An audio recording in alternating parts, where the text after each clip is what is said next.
Coach Corey Wayne, and this is my video coaching newsletter. And the topic of today's newsletter is going to be, I have to follow my heart.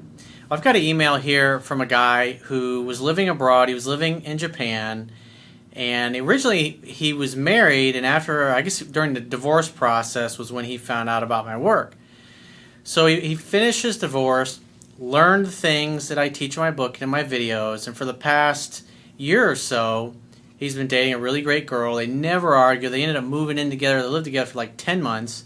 And he's since moved back to the States because he really wants to pursue a career in the movie business with, I think it was CGI animation, I think is what CGI motion capture field. Has something to do with the movie making business.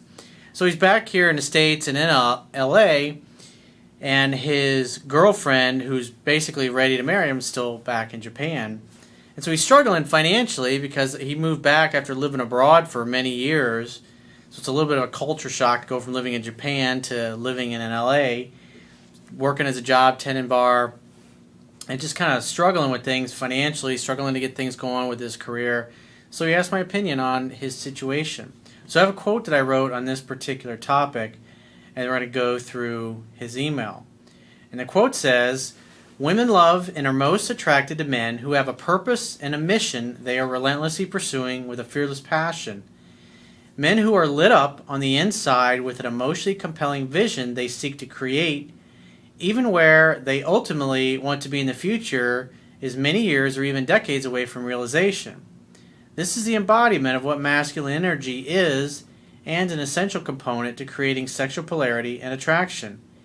Even if a man's dreams will take him away from the woman he loves for a period of time, he must follow his heart and leave, but still court, date, and make her feel like the most special woman in the world to maintain the relationship and her attraction to him. If a man gives up on his dreams to make a woman happy, in the long run he will make himself miserable, never reach his full potential, and she will eventually lose her attraction and respect for him and leave anyway." I've gotten countless emails over the years from guys that did just that.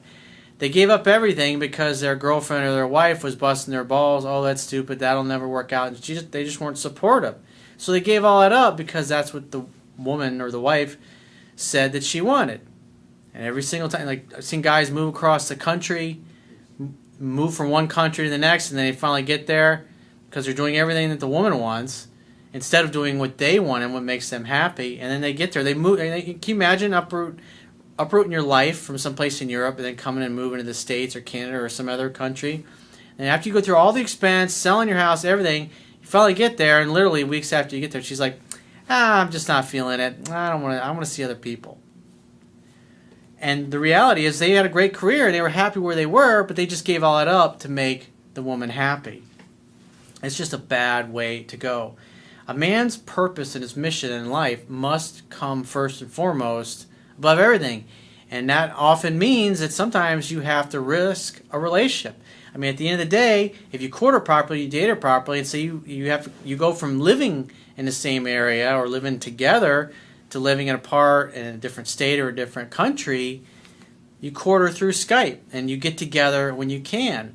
And if you really have a strong bond and it's really meant to be, and she really wants to be with you, and you're treating her right, just in the ways like I talk about in my book, she'll stick around. And if not, in some cases, she'll bail. I mean, at the end of the day, if you're going to go and be in a marriage or a long-term exclusive relationship, the only way it's going to last is you get somebody who's really on your team, who really wants to fucking be with you, who really cares about you. And it sounds like in this particular case, this guy, he's cleaned up all his bad behaviors that he used to exhibit when he was in his previous marriage, and things are textbook effortless and easy, but obviously he's really struggling in his new career. So he says, "Dear Corey, I'm in a bit of a panic mode and I need some help." Well, just like Bill Murray said, you make your best decisions when you are in a relaxed state. So before you make any decisions or you make any phone calls, when you're in a fearful state, it's best to get into a place where you're chilled out and you're relaxed and put off making those things that you feel like are so urgent. Because 99% of the time when we make a decision, when we're stressed and we're fearful, that decision will actually bring about more chaos and more stress and more fear in our lives. You want to be able to respond to things, not react emotionally to things, freaking out coming from an emotional place, because they're just inefficient decisions and inefficient actions that you take when you're in that state. About 2 years ago, I was living abroad and married. Needless to say, I was part of the 97% of men at that time and had some issues. During the divorce, I grabbed your book and plugged away on your YouTube videos. Sadly, I only got through 3 times of the book, and now I regret not going the other 7. Something to think about. How many times you watch me in a video, I say you gotta read 10 to 15 times, or how many times you watched me do a video going through a guy's email and he's like, I read it once, or I read it twice, or I went through it one time and I got a good grasp, I don't need it more. And then the guy has all kinds of problems, the girl dumps him, and then he goes through the book again, he's like, oh wow, yeah, I forgot that, or I didn't pay attention to that. Hey, we were having sex all the time, so I didn't really think the communication thing was an issue. A relationship goes through mature stages. If you don't know what you're doing, you're going to fuck it up. I should mention that the divorce was a great thing and made me into a better person, but I still need some advice. Fast forward to a year and a half ago. I met a coworker out for drinks, and Corey, I have to say that this woman is an angel to me. I want you to have somebody that knocks your socks off. This is the way it's supposed to be. This is the way the Creator designed us to be.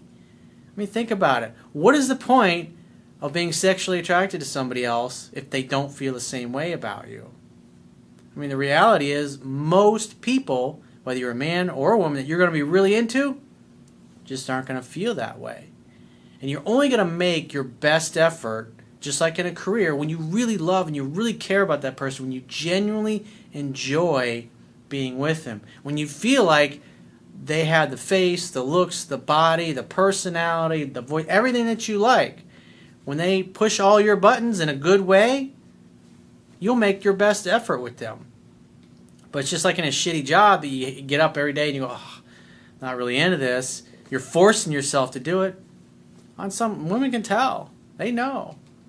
And you're not going to be happy. You're going to struggle. It's going to be difficult. We started off as friends. But after taking your advice and moving slowly, she was begging to be with me all the time. Good recovery there. We actually moved in together and spent about 10 months in the same place. We never had a single fight. Well, men who understand women never argue with them. Nor a major argument, even though I was having some tough times with my visa. I felt we could do anything together. I always kept plugging away at my dreams of moving to LA and working in the CGI motion caption industry by training my mind and body. She and her family completely supported me and even offered me a Jaguar to stay in Japan, but I turned it down and said I have to follow my heart. Well, that's pretty awesome. You got a great girl, she got a tight family, they want to treat you like family, and they'll help you in any way. They even want to buy you a car. I mean, that's pretty fucking awesome. And that's what you want. I mean, ideally, if you're looking to settle down, get married, have a long-term relationship, the picket fence, the whole 9 yards, ideally you want a woman that comes from a good family. She has a good relationship with her mom and her dad, good communicator, that kind of thing. I told them that Japan doesn't have a career for me there at the moment, and I need to make something on my own to support her and possibly a family. Right now, we're in a long-distance relationship, and I really want to marry her. We've talked about it before and with her family, and she really wants to come, but there have been some setbacks and blows that I wasn't prepared for, such as the length of immigration and making a new home here. Yeah, well, you can kind of thank I'm going to shake myself. You could thank our president for the fact that he basically told everybody, the 30 million people that here were illegal, you don't have to worry about it. So immigration is completely flooded. And people who are doing things legally to get in the country, people that are, I saw, it was a newscast recently, a guy, he's somewhere in Central America. I can't remember which country he was at, but he's there with his wife-to-be, and it's like been going on for 2 years. And he can't, it's just the fucking paperwork is moving at a fucking snail's pace because all of these people that are here illegally now have just flooded the system. And so people that are following the rules and following the law can't even get their girl over here. That fucking sucks. So I feel for you, dude. He says, I'm lucky that I have found work as a bartender, fast cash and good pay. However, I want to leave when I find something more stable. Well, that's the key. You're doing it in a smart way. You're being stable about it. You got a job, and you're looking to line up something even better.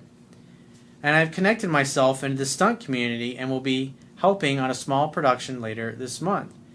I'm seeing myself become stressed through, though, from culture shock and lack of money due to the international move and preparing everything. Well, work a second job, find a way. Or, I mean, at the end of the day, there's literally millions of restaurants all around the world. And there's tens of thousands of restaurants in the country. And you can work, I mean, think about this. If you're going to be in the bartending business, you want to work smarter, not harder. I mean, I did an article I talk about all the time. It's even referenced in my book, How to Get Any Job You Want. If you Google Corey Wayne, How to Get Any Job You Want, and read that, I mean, think about it. If you're working waiting tables, same thing with sales. But if you're working tables and the average check is $30, and you're going to get on average maybe around 20%, you're talking $6. But if you work in a nicer restaurant, a more upscale restaurant where the average dinner check is, say, $150 to $200, I mean, think about it. If your average check's $200, that's a $40 tip versus a $6 tip. And it's basically the same amount of fucking work.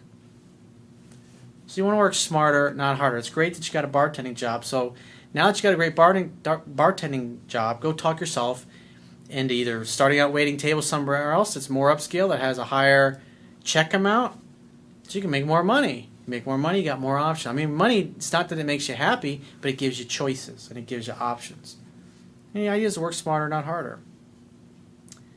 He says, no, because I didn't have a car, I couldn't do much for the last 2 months. This week, I'm getting a motorcycle, and I will have full freedom to go to more interviews and network myself. That's awesome, dude. Whatever it takes. Take the bus, take the train.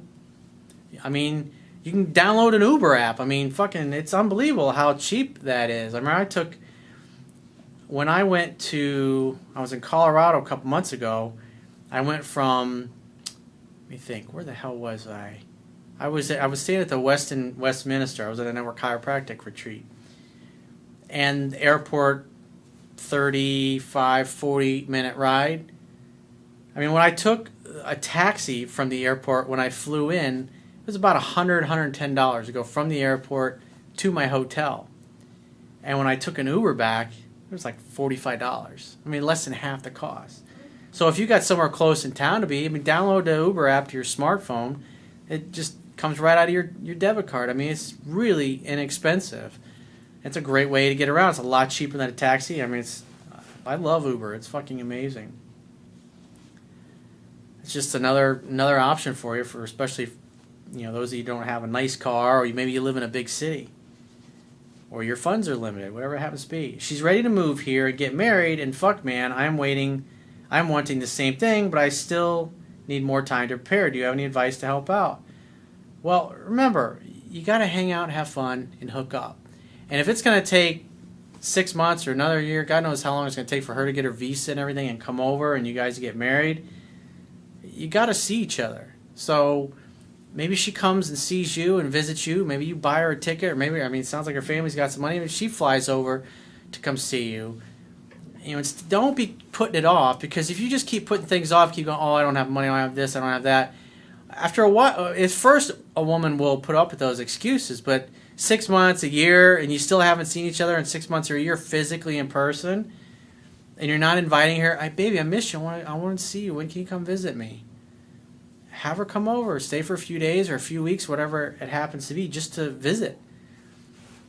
I mean, that'd be the best thing to do, because I've had clients where they do that and they're like, they put their head down. It's just like the guy, because I do a lot of coaching with guys that are having problems in their marriages or their long-term relationships. They all do the same fucking thing. It's like 99% of them, when I start talking to them and I listen to it, they all do the same thing. They stop dating and courting their wife or their girlfriend properly.